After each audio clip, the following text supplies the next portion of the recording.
So this is a CyberPatriot practice image, a self-made practice image. And for this how-to, I'm going to show how you can access security policies. Security policies are one of the most important things that you can set up for a computer, and they're also one of the easiest ones you can do very quickly in competitions. So what you'll do is you'll press down the Windows key and press the R button to open up the Run dialog. And you will type in secpol.msc.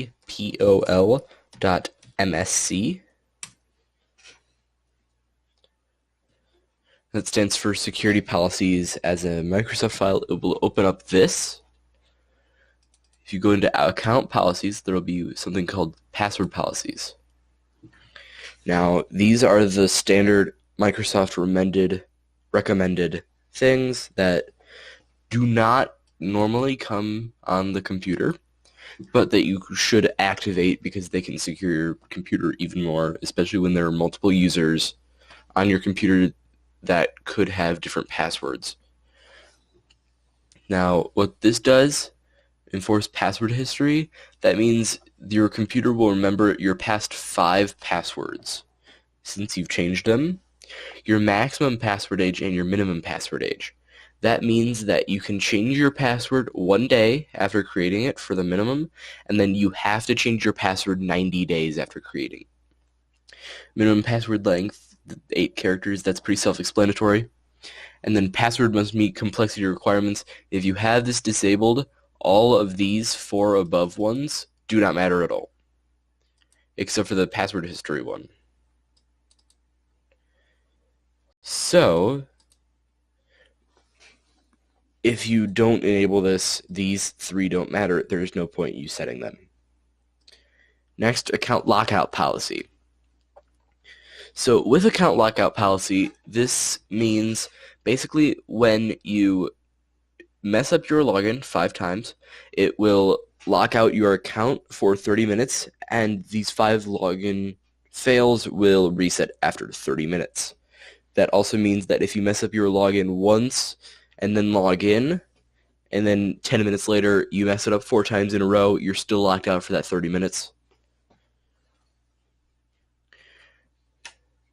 You can set this to shorter, but if I just set this to 0 and then 0, or I can just set this to 1. And then if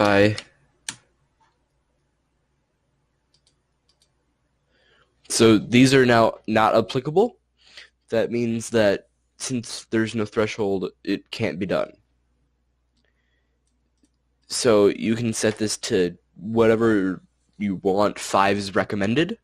So I'll set 5. It automatically recommends your suggested settings. Then you can just click OK, it automatically sets it. Next up, local policies. The first one to take a look at is the audit policy. Now, these audit policies, you can view logs that will give you different information about your computer. So audit account logon events, that basically means whenever someone logs in, signs out, messes up password, that means it will be tracked and it will be recorded for you to view later. Account management, user auditing, people editing things in users, directory service, anything to do with primary folders, policy changing these, privilege use, setting users up for different things, process tracking, different processes that you can view in your process manager, system events, that's stuff like updates, other things, logon, similar to account logon, and object, different things like programs, I believe. So you always want to set these to success and failure just in case there's someone breaking in from an unauthorized user or workspace. A lot of these won't normally be scored in CyberPatriot competitions. They're normally just base user rights.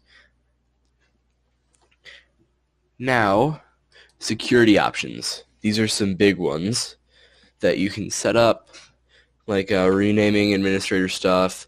Here's one right here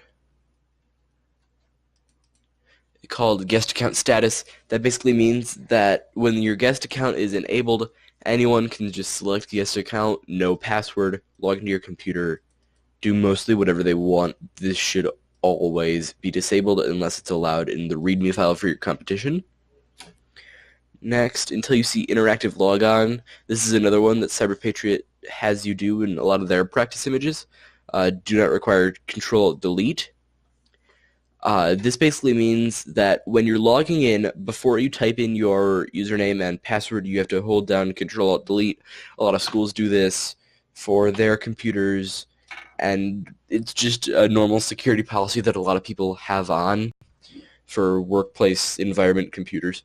So the tricky thing about this is if you click enabled, that means it does not do it, because do not require Control-Delete disabled. With not would be a double negative, so that means it would be disabled, not enabled. So that's pretty much it for the security policy.